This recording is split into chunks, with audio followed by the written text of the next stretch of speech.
Well, Mm-hmm. dang it.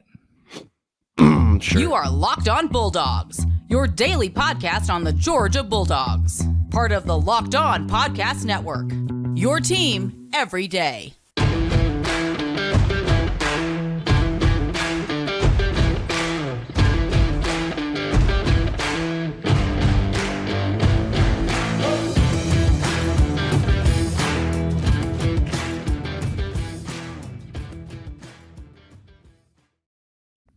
Welcome back to Locked On Bulldogs by Locked On Podcast Network. Your team every day, win or lose or abomination or horridness. We're here. But you know who's also always here for you? LinkedIn Jobs. Bringing today's episode. More on them in a moment. It is overreaction time. It is time to talk about how bad Georgia is. Could you possibly overreact to this game? Let me start there, Clint. Is it even possible to say something that is an overreaction? No, it's not. I have girded myself up and I've done some introspection, and the answer is no. I can't overreact to this game at all, Daniel. So what we're about to say, we're just going to react. This is in fact overreaction. We're going to talk about how bad Georgia is, and how bad Georgia is. Segments 1, 2, and 3. So Bama fan, if you're here, congratulations. No, you're I here. Don't care. They're here. Oh, I know they're there. I don't care. You can say whatever you want to say. I'm going to say this to you now, and then I'm going to get off the subject. Nothing you said was going to happen happened, so shut up. We're going to talk about what happened. Or just keep commenting. Alabama fan. I understand. You have blind faith in nothing, so good on you. Let me start here on we've been doing this show for a long time. It's not our first rodeo. It's been 2 years since we've done an overreaction show after a loss. Been a while. Been a hot minute. And it's not as hard as I thought it was going to be. To be honest with you, watching the game was not fun. We did not have a good time watching the game. We were wrong about a lot of, we're going to get to that. We were wrong about most of the things that we said. You know, you said Bama fan wrong about most of the things that they predicted would happen in the game. Also us wrong about most of the things that we've been saying about this Georgia team. So we didn't have fun watching the game. No. But it's not as bad as I thought it was. There's something about 2 national championships that just eases the pain of this loss a little bit. You just truly, you can't win them all. And I didn't know how I was going to take the next loss. As a Georgia fan, we've experienced a ton of losses. Yeah. But we've also been waiting for these national championships for year after year after year. And since winning the first one, we've not gotten to do this yet. Like, we've not gotten to experience what it feels like to lose. Can I start here, Daniel? You're starting with how it feels. Can I start what it feels like and why it's actually a little easier than I thought to get to slide back into it, but also to not be hopeless. And here's the key for me, because as much as Georgia got it handed to them, and they did, and we did. Well, again, we'll talk about all the things we were wrong on. Did you hear King Kirby? Again, this is how a coach that is going to continue coaching ongoing for multiple decades and continue rising his level to the GOAT status soon. After the game, he pointed to Alabama and said, if that's not one of the best 4 teams, you're doing it wrong. Okay. Yeah. 2 things can't be true in this case. Nick Saban and Kirby Smart aren't the same, because Nick has to rest on all of his accolades from previous and beg and plead to get in. Kirby said, put them in. They're one of the best 4 teams right now. Full stop. Yeah, and we're not going to spend a bunch of time.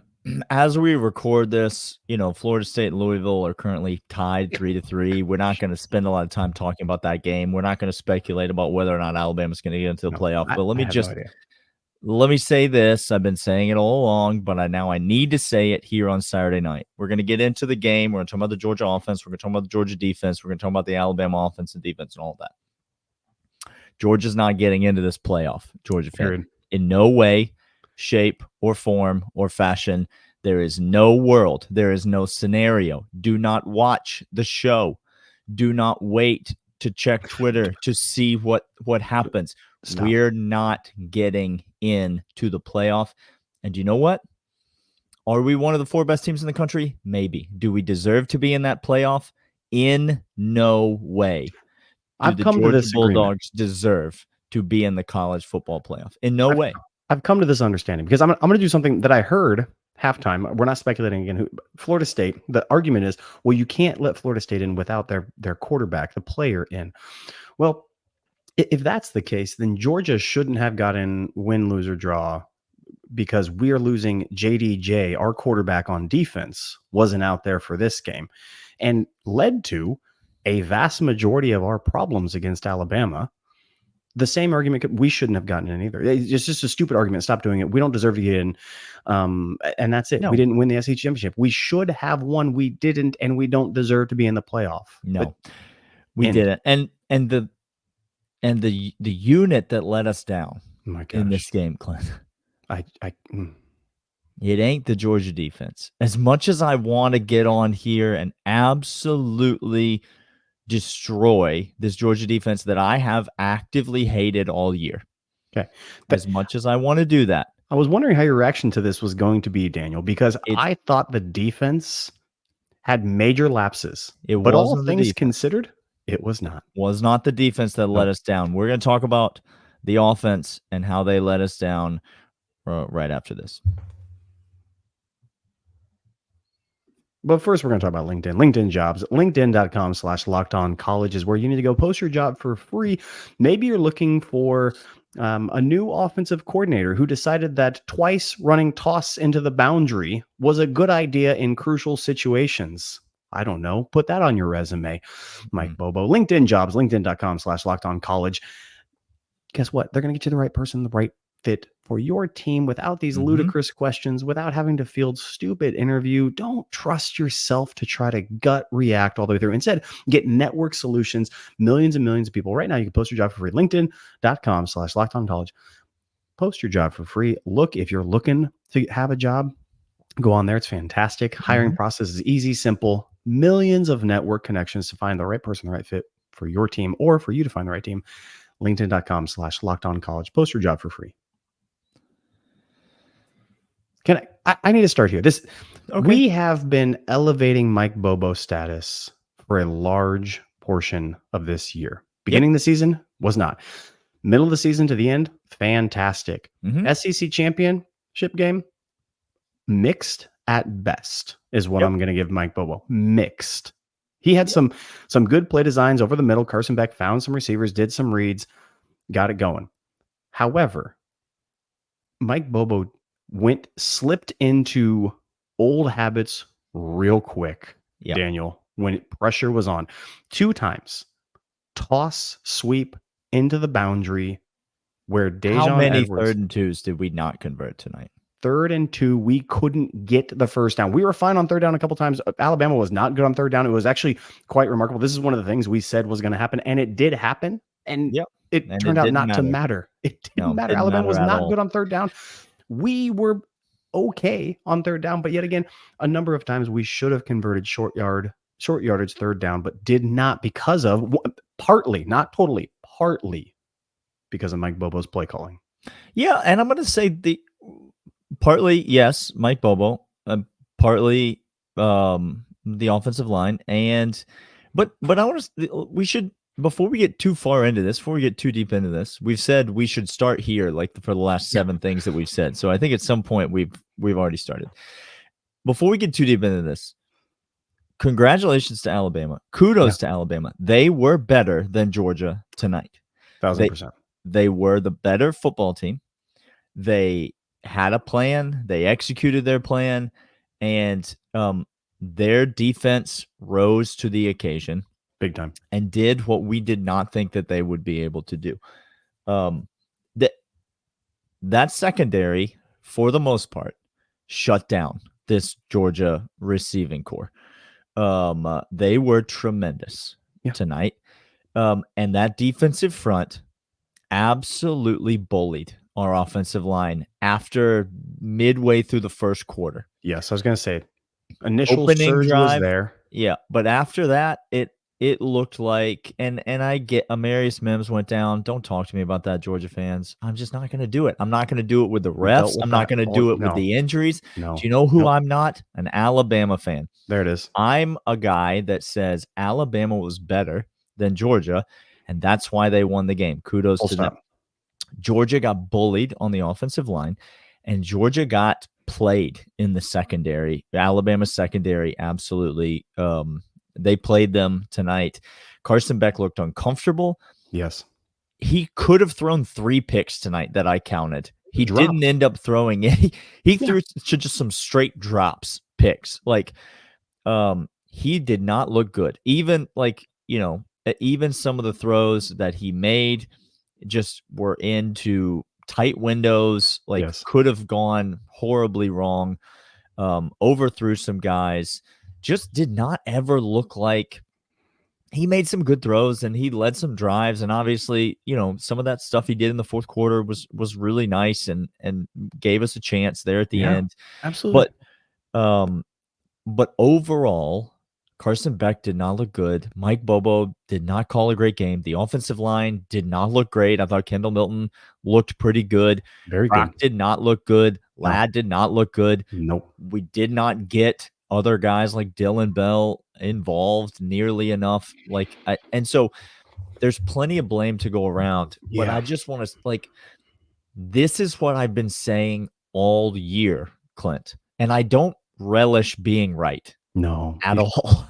You shouldn't. And yet go for it because you were in fact right. But all year I've been saying the problem with this Georgia team is that the offense has to be awesome. The defense just isn't going to ever come out and shut somebody down so if the offense has a bad day, this Georgia team is screwed.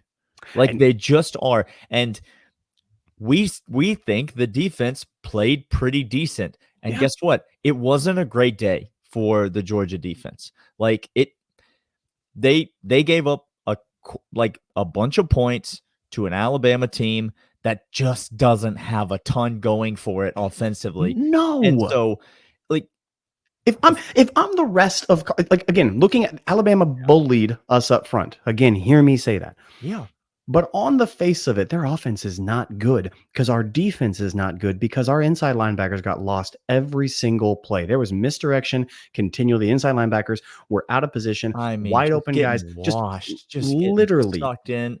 It was everywhere. Terrible. It was Jermaine Burton destroyed Dalen Everett tonight. Absolutely. We were nervous about we were supposed to wait till the third segment to talk about defense. Offense. This is what I'm saying. But Georgia had built a team that needed its offense to go out and score 35 points every night. And guess what? Happen. If you have one letdown on offense, if the play calling doesn't come together, if the quarterback's not feeling it, if they're able to get pressure, if they get him off his spot, if the receivers aren't able to get separation, you have one game where you have a bit of a letdown on offense, then you're cooked. And that's exactly what happened to Georgia this game. The offense unfortunately failed them. Now, I'm not ready to run Mike Bobo out of town or Carson Beck or crucify any of these people. They just didn't have their best game. Credit to Alabama. They played great, especially in the secondary and up front. And it just is unfortunate to have a rough game in a big spot.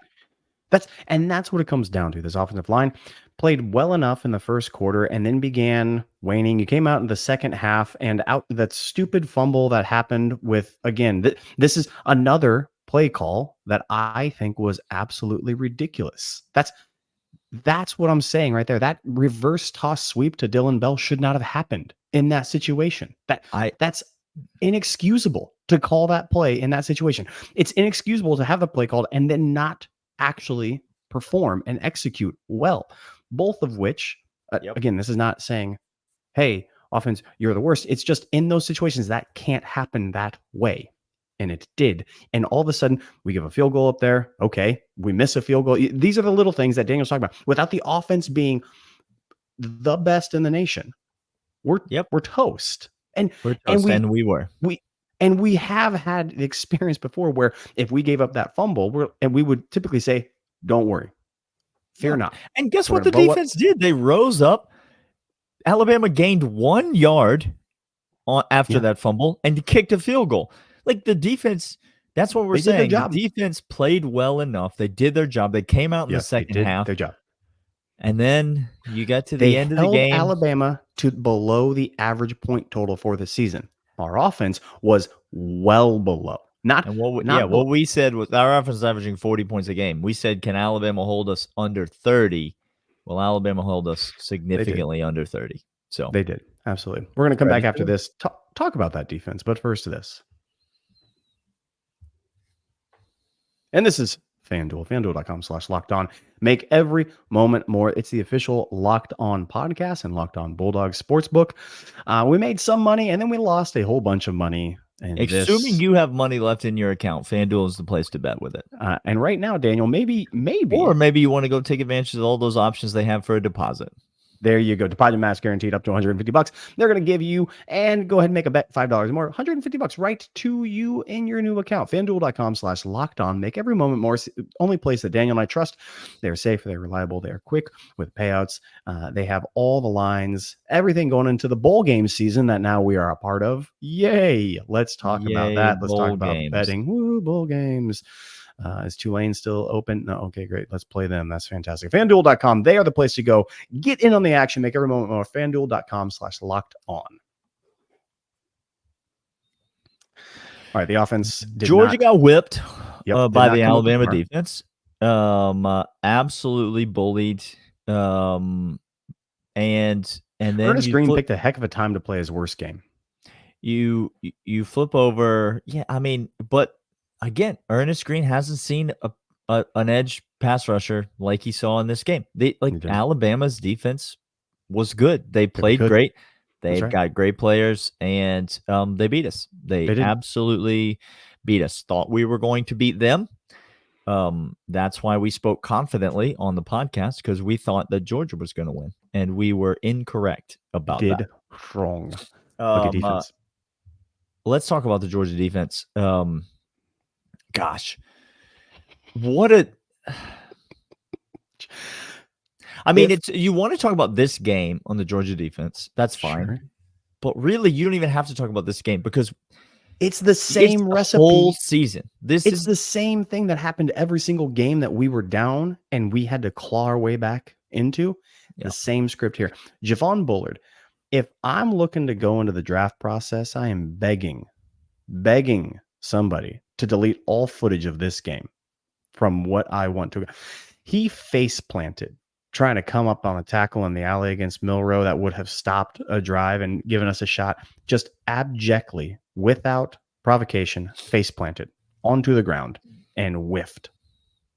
Yeah, I mean, the opening series of the game, Georgia got pressure with 3 guys in Milroe's face, hit his arm on the opening throw of the game, almost picked by Javon Bullard on that opening throw.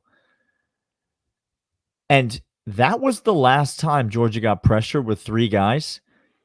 But Kirby and Glenn decided that was the scheme we were going to run for the rest of the game. No, let's take 2 freshmen. Let's take 2 freshman linebackers and let's not have them cover anybody, and let's have them confused on who is spying who. I guarantee you the plan was not to have 2 spies on Milroe. I guarantee you it was one spy. I guarantee you the plan was to have somebody cover the running back all game. There it is. I guarantee you that was supposed to be happening. We didn't do CJ Allen was 25 yards away from that running back when he caught that ball and buried us, like literally buried our football team in the ground. CJ Allen, who had primary responsibility, man-to-man coverage on that running back, was 25 yards away. Like, not even remotely looking at Nowhere him. near. Nowhere near. It's the linebackers. It's Dalen Everett. Dalen Everett, I'm sure, is going to be a good corner. Like, we need him to be. We need him to be a good corner because he's a corner on this Georgia football team next year. It's Dalen Everett and Julian Humphrey, friends. Like, those are the starting corners on your football team. So we need him to be good. He got thrown into the fire this year, and he didn't look great. He he looked terrible in this game. He looks lost when the ball's in the air. And let's hope that he has a Kamari Lassiter-like adjustment and he elevates his game. And listen, he's on the right team. He's being developed by the right people. He has every opportunity to do that, and no excuses if he doesn't. Can I flip the script, though, a little bit on this defense and the way that we talk about them? Because I just feel like I need a fresh angle because I've been saying the same things over and over and over and over again. Sure. And I'm annoyed listening to myself say them. Georgia's problem, I think, isn't just that the middle linebackers suck and at times the secondary, particularly one guy in the secondary, sucks. That's the problem we've been talking about all year. Mm-hmm. But Georgia's problem is that no one else on this defense, and I mean no one else on this defense, has consistently risen to the level of great. Georgia didn't have a consistently great player on the defensive side of the ball all year. Kamari Lassiter is as close as you'll be able to get. And Correct. Please don't talk to me about Malachi Starks because he was fine this year. Warren Brinson was fine this year. Nazir Stackhouse was fine this year. Devon Bullard was often fine this year. There were a lot of pretty good players on the Georgia defense. But Georgia just didn't have guys that rose to a game-changing level on the defensive side of the ball. And man, did it show. It was throughout the course of the whole season, but particularly tonight. We saw a rotation, and we couldn't name who was going to be in the rotation at any given point. Is it Bullard or Tyke that's going to start at star or the other safety position? We have a couple guys, like I said, Starks and Lassiter, and then the inside linebacker, Raylan Wilson, gets some run, and he gets burned, and he gets toasted, and he's not in there. It was this ever-revolving door of who can you bank on? Who is the guy that's going to be the backbone of the defense? And the answer this year was no one. It was no one. And you Christian Miller had some bright spots in there. I get that. I understand. Nazir Stackhouse got washed and abused this game when other games he's risen up. So the laxatives up and down, the roller coaster of each individual guy. Consistent greatness. Georgia's had it we've just been so spoiled on this, defense. And everybody pointed me to the stats all year and pointed me to the halftime adjustments all year. He's pointing at me right now. We figured it out and we did this and we made it right and we did all the things. But all you had to do was watch. And you knew that what you were watching wasn't anything special. And that's just it. The Georgia defense, period, was not anything special. That's right. And there's no argument to be made against that. And on a night like every other night this season, the Georgia defense didn't have to be special. No. Georgia's offense was top 5 in the country and couldn't be stopped and absolutely rolled through people. But tonight, Georgia needed its defense to be special because its offense did not have it for one time. And the defense was pretty okay and decent. Yeah. And that's not good enough to beat Alabama in the SEC championship game. Georgia didn't deserve to win this game. They weren't better. Nope. They were not better. And again, there's nothing you can say. There's no added thing. If we had won this game because a ball was called incomplete when it was, or a turnover didn't, and we like, hey, wow, we feel really good. We stomped them. No. That would not be the narrative on this. It would be, holy geez, we got lucky and survived. Really got out of there with a win. My goodness. Yeah. We just weren't there, y'all. It just wasn't. That wasn't it. Alabama was better than Georgia. I mean, I don't. Alabama probably hasn't been better than Georgia every single week this season, but there's no arguing that this week Alabama is better than Georgia this week. And that's how football works. That's all they needed. Texas was better than Alabama in week 2. That's all they needed. And Alabama was better than Georgia tonight. And so there's no world, Georgia fan, in which your team is getting into the playoff. And that sucks. Sleep on that tonight. There's your little nugget. But we'll be back on Monday, and we'll be talking about who's in the playoff, and we'll be talking about what's next for Georgia. And on Monday, we will be announcing the winner of the $75 home field gift card. And so this is your last chance. If you have not yet sent us an email, lockedonbulldogs@gmail.com. We are still giving away that gift card. We're not scared. We're not going anywhere. Right here in the podcast is alive and well. First loss in 2 years, and it doesn't hurt that bad. We're okay, Clint. We're fine. We're gonna keep going. This has been Locked On Bulldogs, part of the Locked On Podcast Network. Your team every day. We'll see you all on Monday. See ya.